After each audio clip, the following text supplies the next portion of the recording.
네, 이번에는 2022년도 유기농업 기능사 2차 필딱고사 2회차에 대해서 여러분과 함께 기출문제를 가지고 공부해 보도록 하겠습니다. 2회차는 2022년 5월 29일 날 시행이 됐습니다. 자, 첫 번째 문항. 보기에서 벽시 염수선 소금물의 비중이 높은 순서대로 적으시오. 그림을 보시면서 비중이 높은 것은 소금이 많이 들어가 있음으로써 당연히 계란이 많이 위로 떠오르겠죠. 이 사진에 보면 3번이 가장 많이 떠올랐죠. 그럼 3번이 소금물이 많이 들어가가지고 소금이 많이 들어가서 비중이 높을 것이고 1번은 가장 낮을 겁니다. 그래서 정답은 3, 2, 1. 두 번째, 보기의 퇴비화 과정에서 올바른 순서를 적으시오. 퇴비화 과정. 퇴비를 만들기 위해서는 우선 필요한 원료를 준비를 해야 되겠죠. 볏짚, 낙엽, 부산물 아니면 가축 분뇨 이런 것을 혼합해서 이걸 쌓아놓고 2주 간격으로 해서 뒤집어 쌓아줘야 됩니다. 왜 그러냐면은 이걸 뒤집어 주지 않게 되면은 겉에 있는 퇴비와 퇴비의 재료와 깊숙이 속에 들어있는 재료 이게 발효가 차질이 빚어집니다. 왜 그러냐면은 겉에는 산소 공급이 원활히 이루어지지만은 깊이 속에 들어가 있는 것은 산소가 부족합니다. 그래서 산소를 여기 공급해 줘야 이게 원활하게 분해가 고르게 이루어지는 겁니다. 최소한도 2주 간격으로 해서 한 번씩 뒤집어 줘야 뒤집어서 다시 쌓기를 해 줘야 된다. 그래서 고르게 발효를 해 줘야 일정한 온도에 도달할 것이며 그 다음에 일정한 온도가 유지가 돼서 계속 유지가 되는 과정에서 정상적으로 부숙이 돼서 완숙 퇴비가 만들어지는 겁니다. 그 정답은 3번 원료를 준비하고 첫 번째 원료를 혼합하고 그 다음에 뒤집어 쌓기를 하고 그 다음에 후숙 단계로 이렇게 3, 1, 2, 4가 되겠습니다. 세 번째, 보기 친환경 농업에서 활용되는 천적의 종류 중 포식성 곤충 2가지를 적으시오. 천적에 대해서 매회 출제가 되기 때문에 수험생 여러분들은 천적에 대해서 자세히 알아두실 필요가 있습니다. 자, 기생벌과 기생파리는 기생성 천적이고 무당벌레, 풀잠자리는 곤충을 해충을 잡아먹는 포식성 천적에 해당이 됩니다. 네 번째, 보기에서 단미사료와 토양 계량제를 구분하여 쓰시오. 아마씨를 기름을 짜고 착유를 하고 나서 남은 찌꺼기가 아마박입니다. 참깨 기름을 짜고 그 찌꺼기, 그건 유박이라고 그러죠. 어떻든 간에 아마씨를 기름을 짜고 남은 찌꺼기는 아마박과 나트륨, 그 다음에 천일염, 소금이죠. 이와 같은 것은 단독으로 사용할 수 있는 단미사료, 단독으로 사용할 수 있는 것이 단미사료입니다. 그 다음에 톱밥, 목초액, 황산칼륨은 토양 개량에 도움이 되는 유기농업 자재입니다. 자, 토양 개량에 도움이 되는 자재. 토양 개량 및 작물 생육에 도움이 되는, 병에 도움이 되는 자재, 충에 도움이 되는 자재, 병과 충에 도움이 되는 자재, 그 다음에 기타 이런 식으로 해서 유기농업 자재는 분류를 1, 2, 3, 4, 5, 6 이런 식으로 해서 고유넘버를 부여하도록 되어 있습니다. 참고하시기 바랍니다. 다섯 번째 문제. 보기의 가로 안에 들어갈 적당한 단어를 적으시오. 자, 보기에 농림축산식품부 장관, 그 다음에 국립농산물 품질 관련장, 유기농업 자재의 공시 기준에 관한 세부 사항은, 세부적인 것은 농림축산식품부 장관의 위임을 받아가지고 국립농산물 품질관리원장이 고시하도록 되어 있습니다. 따라서 정답은 국립농산물 품질관리원장입니다. 여섯 번째, 보기의 그림에서 유기인증 기본 도형 색상 표시로 가장 적당한 것은? 자, 그림을 보시면서 유기농축산물 도형의 색상은 녹색을 기본 색상으로 하되 이 세부상에 명시가 되어 있습니다. 포장재의 색깔 등을 고려해서 파랑색, 군청색 계통이죠. 빨강색 또는 검정색으로 표시할 수 있도록 개방이 되어 있습니다. 규정이 되어 있습니다. 그래서 기본 색상은 녹색이지만은 포장재의 색깔을 고려해 가지고 파랑색, 빨강색 또는 검정색으로 이 도색을 할 수 있다. 그 다음에 일곱 번째, 보기의 가로 안에 알맞는 단어를 적으시오. 유기축산에서 동물용 의약품을 사용한 경우에는 해당 약품이 정한 쉬약기간의 2배 이상, 2배 이상의 충분한 쉬약기간을 거치도록 해서 안전농산물을 생산할 수 있도록 법에 명시가 되어 있습니다. 쉬약기간. 모든 약재에는, 가축 약재에는 동물병을 치료하고 나서 그것을 다시 도살을 해요.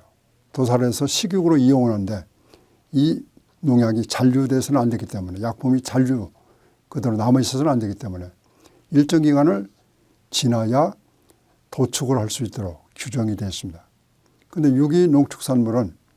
유기축산물에서는 그 법이 정한 휴약기간보다도 안전농산물에 무게를 두기 때문에 최소한도 2배 이상, 휴약기간이 예를 들어서 30일이다. 그러면 60일 이상 지나고 나서 도살을 해야 안전농산물, 안전축산물로 인증을 받을 수가 있다. 2배입니다. 여덟 번째, 보기에서 퇴비 재료로 적당한 것을 고르시오. 나무 조각인 우두칩, 왕겨, 톱밥 등은 니그닌 성분이 많이 들어있습니다. 니그닌 성분은 분해가 거의 이루어지지 않고 또 이루어진다 하더라도 가장 늦게까지 긴 장기간이 소요가 되기 때문에 퇴비 재료로 적당하지 못하다. 따라서 적당한 것은 볏짚, 낙엽, 농산물, 부산물 또는 유박 이런 것이 보기 주어진 양식에서 해당이 되겠습니다. 아홉 번째, 보기의 토양 중 점토 함량이 높은 순서대로 나열하죠. 높은 순서. 자, 점토.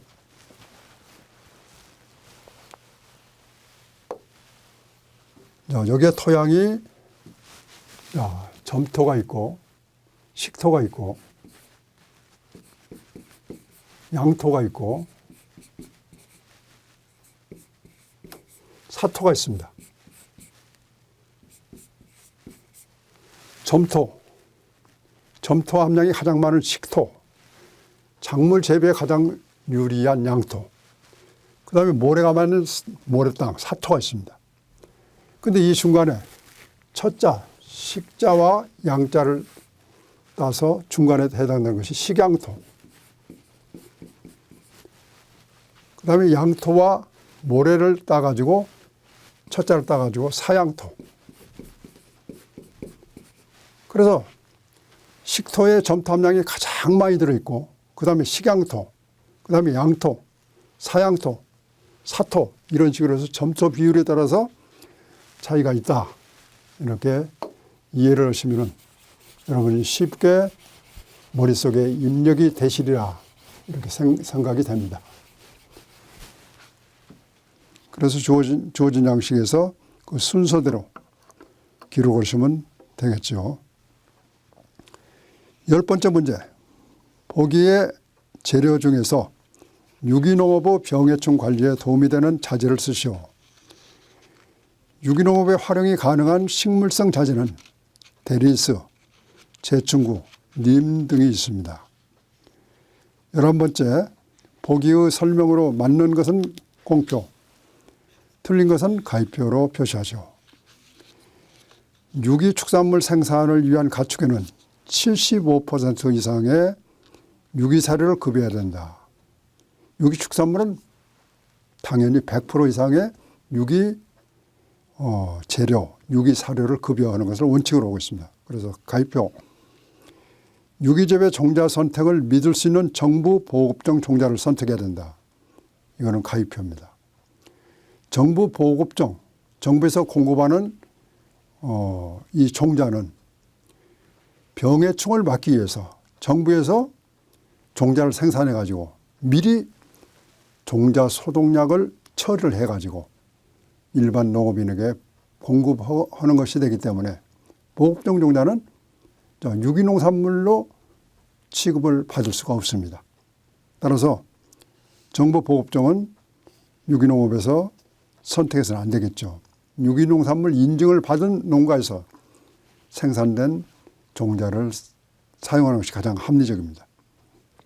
유기축산에서 돼지, 식육의 경우 최소 5개월의 전환기간이 필요합니다. 맞습니다. 유기농산물 인증 유효기간은 1년이면 연장할 수 있다. 네, 이것도 맞습니다. 1년이며 연장도 사전에 신청을 해가지고 승인을 받게 되면 연장도 가능합니다. 천정 무당벌레는 기생성 곤충에 해당된다. 포식성 곤충에 해당이 되죠. 그래서 가위표. 12번째, 보기의 설명 중 가로 안에 들어갈 적당한 단어를 적으시오. 토양 산도, pH 검사죠. 산도 측정 결과 리트머스 시험지의 색상이 적색으로 나타날 때는 불구죽죽은 적색 컬러로 결과가 발생이 될 때는 리트머스 시험지가 이거는 산성 토양입니다. 하지만 청색, 군청색, 하늘색 이와 같은 색깔이 나타날 때는 pH 7 이상의 알칼리성, 염기성 토양에 해당이 됩니다. 그래서 첫 번째 가로는 산성, 두 번째 가로는 알칼리성 토양. 13번째, 시설 재배지에 밭토양 관리로 적당한 관리 방법 3가지를 적으시오. 시설 재배, 비닐하우스 아니면 유리온실, 그 안에서는 하늘에서 강우가, 자연 강우가 차단이 됐기 때문에 작물을 재배하면서 여러 가지 비료를 살포 있을 때 그것이 100% 작물, 식물이 흡수하는 것이 아니고 일정 부분은 토양이 그대로 남아 있습니다.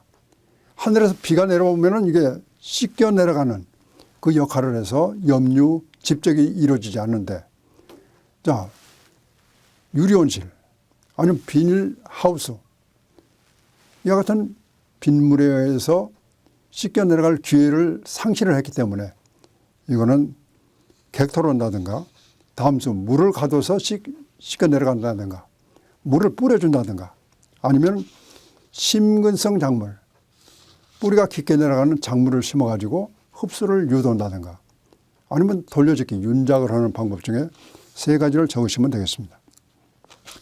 답전 윤환의 효과를 적으시오. 밭으로 이용했던 것을 논으로 만든다든가 논으로 재배했던 것을 밭으로 이용하는 것을 답전 윤환이라고 합니다. 그래서 밭을 논의 형태로 바꿔주게 되면 기지현상, 연작장애죠. 그런 것을 피해갈 수가 있고 지력이 좋아지고 그다음에 병충해 또는 잡초가 그만큼 줄어듭니다. 또 염류 피해를 줄일 수가 있고 수량도 수확량도 더 높일 수가 있습니다. 그 효과를 적어주시면 되겠습니다. 15번째, 토양 수분의 종류와 토양 삼상에 대해서 쓰시오. 자, 토양 수분은 작물이 이용할 수 있는 모관수가 작물의 뿌리가 직접 흡수해서 이용이 가능합니다. 그 이외에도 화학적으로 결합하는 결합수, 아니면 중력수, 또 흡습수 이런 형태의 토양 수분 형태가 있습니다. 모관수, 결합수, 중력수, 흡습수. 그 다음에 토양 삼상은 토양의 입자를 보게 되면 고체인 흙덩어리, 흙의 입자, 그 고체, 고상이라고 합니다. 고상이 전체의 50%를 차지합니다. 입자와 입자 사이를 연결하는 그 공간의 물, 액상이 25%, 그 다음에 공기가 들어가 있는 것이 25%, 기상이라고 그러죠. 그래서 고상, 액상, 기상이 정답입니다. 16번째, 윤작 돌려짓기의 정의와 이점을 쓰시오. 윤작이라는 한 포장에 동일한 작물을 이어짓기를 하지 않고 연작을 하지 않고 서로 다른 작물을 돌려가면서 재배하는 작부 형식을 윤작이라고 하며, 이와 같은 윤작의 효과는 지력을 유지한다든가 지력을 증진하는 효과, 기지현상, 연작장애를 회피할 수가 있고 병충해와 잡초를 줄일 수가 있습니다. 또 토지의 이용성을 더 증대시키는, 높이는 그런 이점도 있습니다. 자, 식물공장, 버티컬 팜이라고 그러죠. 식물공장의 개념에 대해서 쓰시오.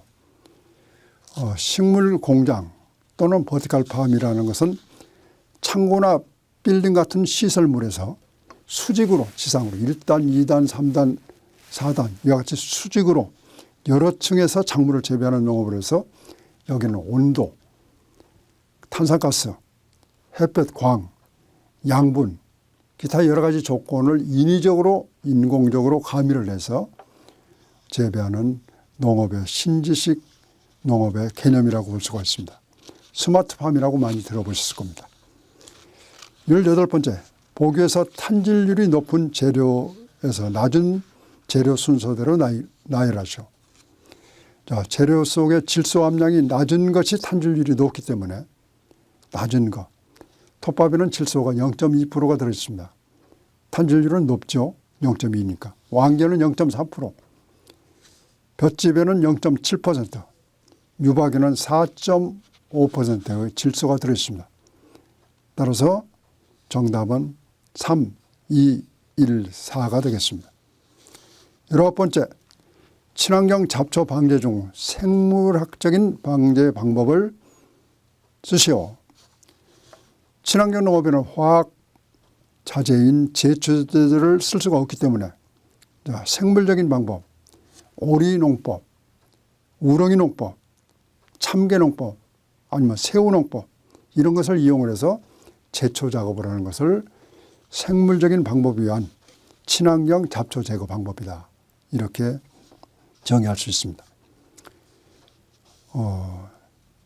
20번, 유기재배의 병해충 방제 중 물리적인 방제 방법을 쓰시오. 물리적인 제어 방법에는 해충을 유인해서 끌어들여 가지고 죽이는 유살, 유화등이라는 것이 있습니다. 유화등에 밤에 불을 켜지게 되면 벌레들이 거기에 모이게 됩니다. 그래서 이걸 죽이는 유살. 아니면 직접 잡아가지고 죽이는 포살. 잡초 중 중간 숙주를 제거해 주는 것. 중간 숙주, 잡초가 중간에 많이 있다. 벌레가 거기에 들어가서 은신을 하기 때문에 중간 숙주를 제거하는 방법. 아니면은 잡초를 불로 태우는 소각 방법 등이 여기에 물리적인 방법의 방제 방법에 해당이 되겠습니다. 수고하셨습니다.